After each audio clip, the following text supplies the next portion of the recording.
तो चलिए स्टार्ट करते हैं आज के यानी कि 15 मार्च के इंपॉर्टेंट करंट अफेयर्स को, जिसमें सबसे इंपॉर्टेंट प्रश्न ये रहा आपके सामने कि अभी हाल ही में संयुक्त राष्ट्र महासभा ने अंतरराष्ट्रीय आशा दिवस इंटरनेशनल होप डे कब मनाने की घोषणा की है। नया दिवस है तो याद रखना 12 जुलाई आंसर होगा। तो अभी यूनाइटेड नेशन जनरल असेंबली ने अब से हर साल 12 जुलाई को अंतरराष्ट्रीय आशा दिवस इंटरनेशनल होप डे के रूप में मनाने की घोषणा की है। यूनाइटेड नेशन जनरल असेंबली विश्व की लघु संसद मिनी पार्लियामेंट के रूप में भी आप जानते हो। और इसके याद रखना भी 79th सेशन के अध्यक्ष कौन है, फिलेमोन यांग है, जो कि कैमरून देश के हैं। और अभी इसी ने ये नया दिवस मनाने की घोषणा की है 12 जुलाई को। कौन सा? अंतरराष्ट्रीय आशा दिवस। अच्छा, अगर इस दिवस की हम थोड़ी सी चर्चा करें कि इस दिवस को मनाने का प्रस्ताव किस देश ने पारित किया था या किस देश ने लाया था, तो बहरीन और किरिबाती देश ने, ये भी ध्यान रखना। और इस प्रस्ताव पर जब वोटिंग कराई गई तो इसके पक्ष में 161 देशों ने वोट डाला, लेकिन एकमात्र ऐसा देश कौन सा था जिसने इसके खिलाफ वोटिंग किया, तो वो अमेरिका था। भारत की बात करें तो भारत न तो पक्ष में था न विपक्ष में था, मतलब भारत ने वोटिंग में हिस्सा नहीं लिया।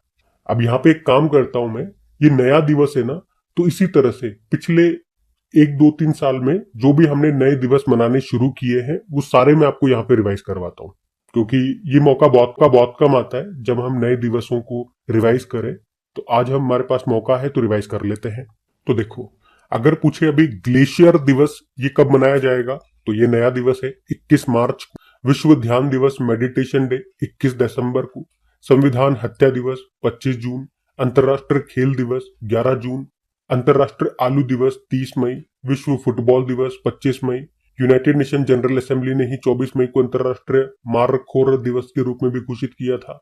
26 नवंबर को विश्व सतत परिवहन दिवस। और राष्ट्रीय डॉल्फिन दिवस 5 अक्टूबर को। इस्लामोफोबिया दिवस 15 मार्च को। मैत्री दिवस 6 दिसंबर। महामारी की तैयारी का अंतरराष्ट्रीय दिवस 27 दिसंबर। राष्ट्रीय स्टार्टअप दिवस 16 जनवरी। पराक्रम दिवस 23 जनवरी। वीर बाल दिवस 26 दिसंबर। विभाजन विभीषिका स्मृति दिवस 14 अगस्त को। जनजातीय गौरव दिवस 15 नवंबर। भाला फेंक दिवस 7 अगस्त। अंतरराष्ट्रीय महिला न्याय दिवस 10 मार्च को। राष्ट्रीय अंतरिक्ष दिवस, ये नेशनल स्पेस डे जो मनाते हैं, 23 अगस्त। अंतरराष्ट्रीय देखभाल एवं सहायता दिवस 29 अक्टूबर। अंतरराष्ट्रीय बायोस्फीयर रिजर्व दिवस 3 नवंबर। और हैदराबाद मुक्ति दिवस 17 सितंबर। तो 2 3 साल के अंदर जो जो दिवस हमने मनाने शुरू किए पहली बार, वो सारे मैंने आपको रिवाइज करा दी इस तरह से। अभी हाल ही में अटल बिहारी वाजपेयी लोक सेवा और नवाचार संस्थान का उद्घाटन कहां पर किया गया, तो आंसर होगा मॉरिशस में। तो अभी आपको याद है 12 मार्च 2025 को मॉरिशस ने अपना 57वां राष्ट्र दिवस मनाया, और इसमें भारत के जो प्रधानमंत्री है नरेंद्र मोदी, वो चीफ गेस्ट के रूप में उन्होंने हिस्सा लिया था। और जहां पर उनको मॉरिशस का सर्वोच्च नागरिक सम्मान भी दिया गया, और ये सम्मान पाने वाले वो पहले भारतीय बने थे, ये सब हम पढ़ चुके हैं। तो इसके बाद प्रधानमंत्री नरेंद्र मोदी ने और मॉरिशस के जो प्रधानमंत्री हैं नवीन राम गुलाम, उन दोनों ने साथ में मिलकर के मॉरिशस के रेडविट एक जगह है, वहां पर अटल जी के नाम पर एक लोक सेवा और नवाचार संस्थान का उद्घाटन किया। ठीक है, तो प्रश्न यही पूछ रहा है कि अटल बिहारी वाजपेयी लोक सेवा और नवाचार संस्थान का उद्घाटन कहां पर किया, मॉरिशस में किया गया। अटल जी से 2 3 प्रश्न और याद रखना ना। एक तो इनके नाम पे एक लखनऊ स्टेडियम का नाम भी रखा गया था। इन्हीं के नाम पे हिमाचल प्रदेश में जो रोहतांग सुरंग है उसका नाम बदलकर अटल टनल किया गया था, जिसकी लंबाई है 9.02 किलोमीटर। और इन्हीं की जयंती को 25 दिसंबर को आप लोग सुशासन दिवस, गुड गवर्नेंस डे के रूप में भी मनाते हो। मॉरिशस की कैपिटल क्या होती है? पोर्ट लुइस होती है। करेंसी है मॉरिशन रूपी। और प्रधानमंत्री नवीन राम गुलाम है। और प्रेसिडेंट का नाम याद रखना, अभी दिसंबर में नए बने थे, अब पृथ्वीराज सिंह रूपन यहाँ पे प्रेसिडेंट नहीं है, नए प्रेसिडेंट है धर्म गोकुल उनका नाम है। उसके अलावा क्या याद आता है मॉरिशस से? भारत के बाहर पहला जन औषधि केंद्र कहां पर खोला गया था? मॉरिशस में। अभी हाल ही में होला मोहल्ला का त्योहार ये कहां पर मनाया गया, तो आंसर होगा पंजाब में। तो अभी पंजाब में 14 मार्च को होला मोहल्ला का त्योहार मनाया गया। ये सिख समुदाय का एक महत्वपूर्ण त्योहार है जो वीरता और सामुदायिक भावना को प्रदर्शित करता है। जो सिख धर्म के 10वें गुरु थे, कौन? गुरु गोबिंद सिंह जी। उन्होंने ही 1701 में आनंदपुर साहिब में होला मोहल्ला उत्सव की शुरुआत की थी। तो सीधा सा प्रश्न आता है, होला मोहल्ला ये कहां का त्योहार है? पंजाब में मनाया जाता है। और ये प्रश्न इंपॉर्टेंट मार्क करना, ये प्रश्न एक बार एग्जाम में आ चुका है, एसएससी में पूछा जा चुका है ये प्रश्न। तेगबीर सिंह का नाम आपने सुना होगा, 5 वर्ष के बच्चे हैं, पंजाब से हैं। माउंट किलिमंजारो जो कि अफ्रीका की सबसे ऊंची पर्वत चोटी है, उसको फतेह करने वाले सबसे कम उम्र के एशियाई बने थे। आरंभ कार्यक्रम यहाँ पे शुरू हुआ था, बच्चों के लिए शिक्षा को बढ़ावा देना इसका उद्देश्य है। मिशन निश्चय अभियान यहाँ शुरू हुआ था पंजाब को नशा मुक्त करने के लिए। भारत का पहला चिकित्सा संस्थागत संग्रहालय ये आपको चंडीगढ़ में मिलेगा। अभी 14वीं hockey India junior men's national championship हुई थी पंजाब में, उसको पंजाब ने जीता, यूपी को हराया। 100% नल के पानी के कनेक्शन के साथ भारत का 5वां हर घर जल राज्य बना पंजाब। दुर्घटना हॉट स्पॉट को मैप करने वाला पहला राज्य बना पंजाब। मात्र मृत्यु दर को कम करने के लिए सृजन मोबाइल ऐप को लॉन्च किया था यहाँ पे। शी कोहोर्ट 3.0 लॉन्च किया था यहाँ पे। उद्देश्य है पंजाब में वुमेन्स स्टार्टअप इकोसिस्टम को बढ़ावा देना।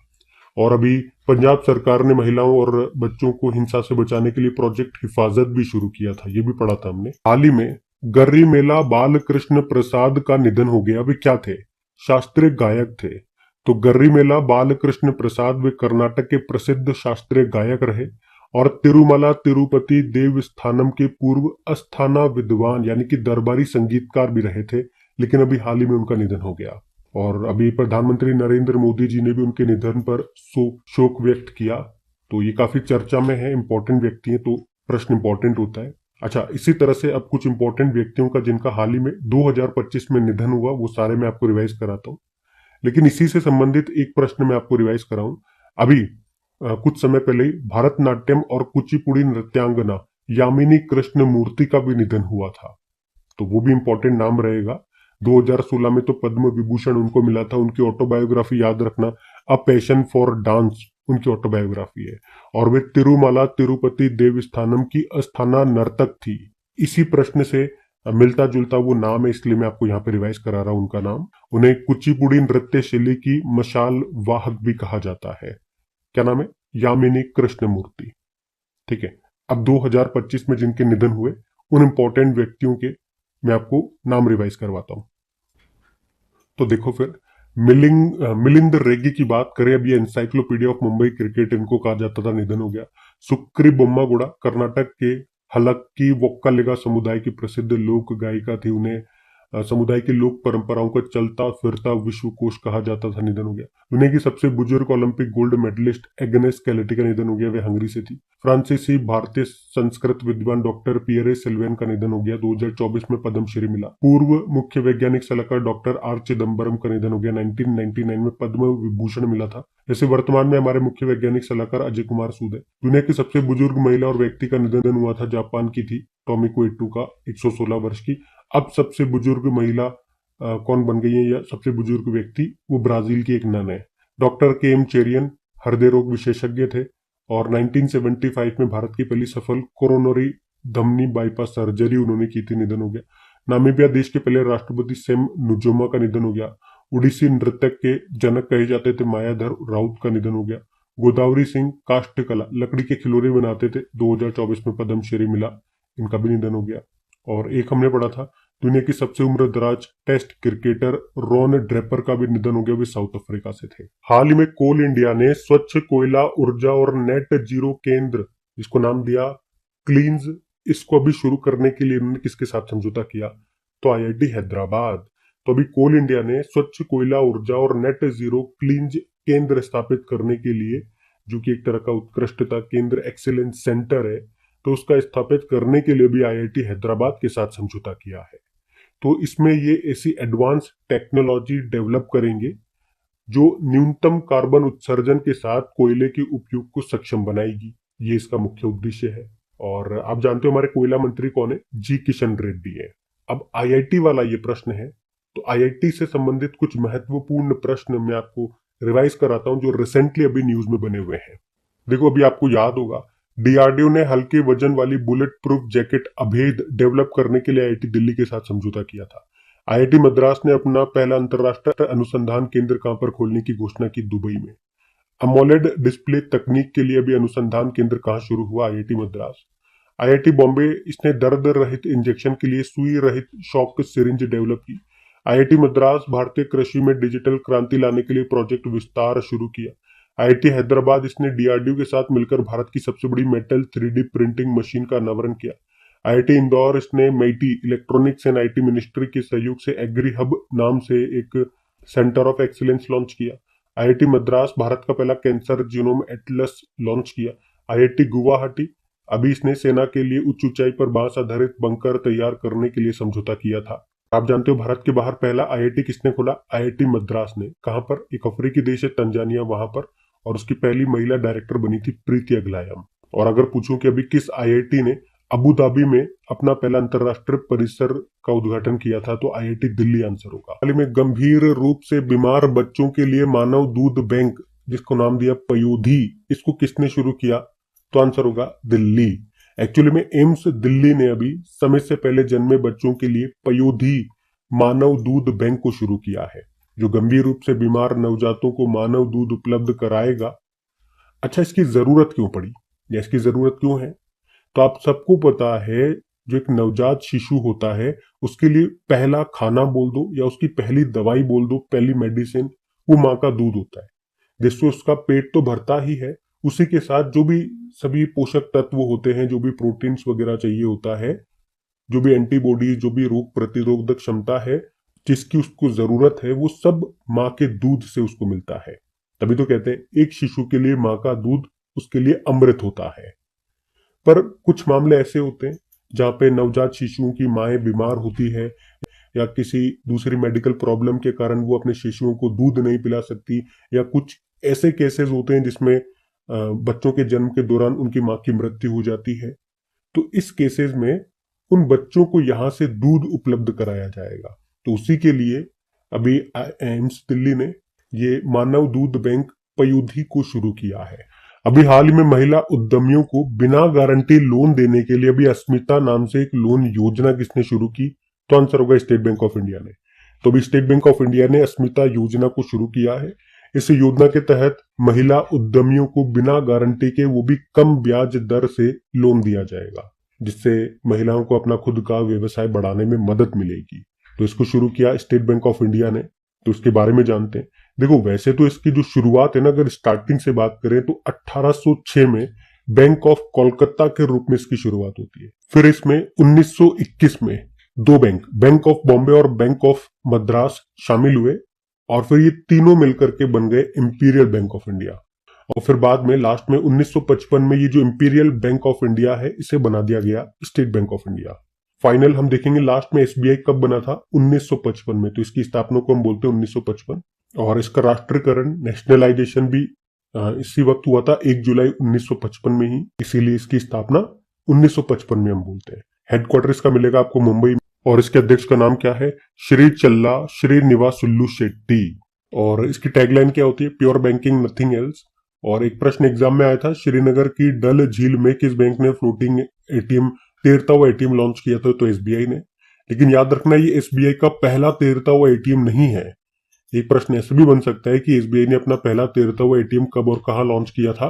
तो 2004 में किया था, केरल में। कि अभी हाल ही में चर्चा में रहा प्रतिबिंब पोर्टल का संबंध किससे है? तो आंसर होगा साइबर अपराध। तो प्रतिबिंब ये एक ऐसा पोर्टल है जो साइबर अपराधों की रोकथाम और साइबर अपराधियों को रियल टाइम में ट्रैक करने में मदद करेगा। इसे किसने डेवलप किया? तो गृह मंत्रालय के तहत Indian cyber crime coordination centre ने इसको बनाया है। और ये पोर्टल कैसे काम करता है? तो ये पोर्टल साइबर अपराधियों के हॉट स्पॉट को ट्रैक करता है, जिससे संबंधित जो भी अधिकारी है उनको अपराधियों की जानकारी मिल जाए। तो यह ध्यान रखना। अच्छा, यहाँ पे इसके अलावा एक और एक्स्ट्रा प्रश्न मैं आपको बता रहा हूँ, ध्यान से सुनना, कि अभी भारत को नारकोटिक्स ड्रग आयोग के 68वें सत्र की अध्यक्षता के लिए चुना गया है। और ये पहली बार है जब भारत नारकोटिक्स ड्रग्स पर संयुक्त राष्ट्र आयोग की अध्यक्षता करेगा। साइबर से संबंधित जो करंट अफेयर्स के प्रश्न आपने पढ़े होंगे अलग अलग दिनों में, वो एक साथ में आपको यहाँ पे रिवाइज कराने वाला हूँ। तो देखो, फिर अगर पूछे कि किस राज्य ने बच्चों के खिलाफ साइबर अपराध को रोकने के लिए कुंजप नाम से एक मोबाइल ऐप लॉन्च किया था? तो केरल ने। कौन सा राज्य भारत की पहली साइबर तहसील बनाएगा? Madhya Pradesh. NATO cyber defence group को ज्वाइन करने वाला पहला एशियाई कंट्री बना था कौन सा? South Korea. रक्षा मंत्रालय अपने कंप्यूटरों में माइक्रोसॉफ्ट ऑपरेटिंग सिस्टम की जगह जो ऑपरेटिंग सिस्टम लगाएगा उसका नाम क्या है? माया। और बताओ, देश के पहले साइबर सुरक्षा केंद्र का उद्घाटन कहाँ पे किया गया था? चंडीगढ़ में। भारत का पहला एकीकृत राज्य स्तरीय साइबर कमांड और नियंत्रण केंद्र का उद्घाटन कहाँ पर किया गया था? नवी मुंबई में। और भारतीय साइबर अपराध समन्वय केंद्र Indian cyber crime coordination centre का राष्ट्रीय ब्रांड एम्बेसडर बनाया गया था किसको? रश्मिका मंदाना को। अभी हाल ही में आईसीसी का मतलब क्या हो गया? International criminal court. और अभी आईसीसी के वारंट पर गिरफ्तार होने वाले पूर्व एशियाई राष्ट्रपति रोड्रिगो डुटर्टे का संबंध किस देश से है? तो आंसर होगा फिलीपींस। एक्चुअली में अभी इंटरनेशनल क्रिमिनल कोर्ट ने फिलीपींस के जो पूर्व राष्ट्रपति रोड्रिगो डुटर्टे उनके खिलाफ एक गिरफ्तारी का वारंट जारी किया था और इसी कारण से उन्हें गिरफ्तार भी कर लिया गया है। अच्छा, क्यों किया गया था? क्योंकि 2011 से लेके 2019 का जो कार्यकाल था जब वो फिलीपींस के राष्ट्रपति रहे थे, तो उस दौरान ड्रग्स के विरुद्ध जो भी उन्होंने अभियान चलाए थे उसमें उन्होंने हजारों लोगों की हत्याएं कर दी थी। तो इसी कारण मानवता के विरुद्ध अपराध के मामलों के कारण उन्हें गिरफ्तार किया गया है। तो इतना सा बात आप ध्यान में रखना। इंटरनेशनल क्रिमिनल कोर्ट की पहले बात करते हैं, फिर फिलीपींस आपको लिख करके चलता हूँ। तो इसकी देखो स्थापना होती है 2002 में। मुख्यालय याद रखना द हैग नीदरलैंड में है। और ये इंपॉर्टेंट प्रश्न भी ध्यान रखो कि आईसीसी के द्वारा, आईसीसी यानी कि इंटरनेशनल क्रिमिनल कोर्ट के द्वारा पहला गिरफ्तारी वारंट कब जारी किया गया था? तो स्थापना तो 2002 में हो गई थी, लेकिन पहला गिरफ्तारी वारंट इन्होंने 2005 में जारी किया था। और ये गिरफ्तारी वारंट युगांडा में उस वक्त चल रहे संघर्ष से संबंधित था। अब बात यहाँ पे फिलीपींस की है, तो ये रहा मैप में फिलीपींस।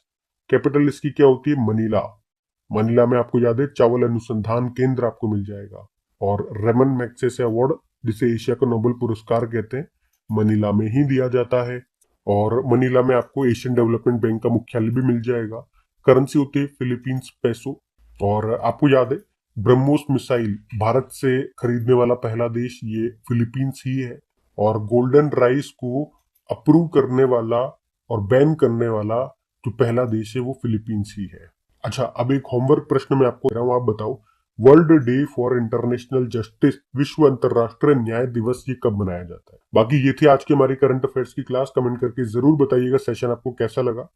अच्छा लगा तो प्लीज वीडियोस को सपोर्ट जरूर कीजिए, इसे अपने दोस्तों के साथ में स्टडी ग्रुप में शेयर जरूर कीजिएगा। लाइक नहीं करा तो लाइक कर देना।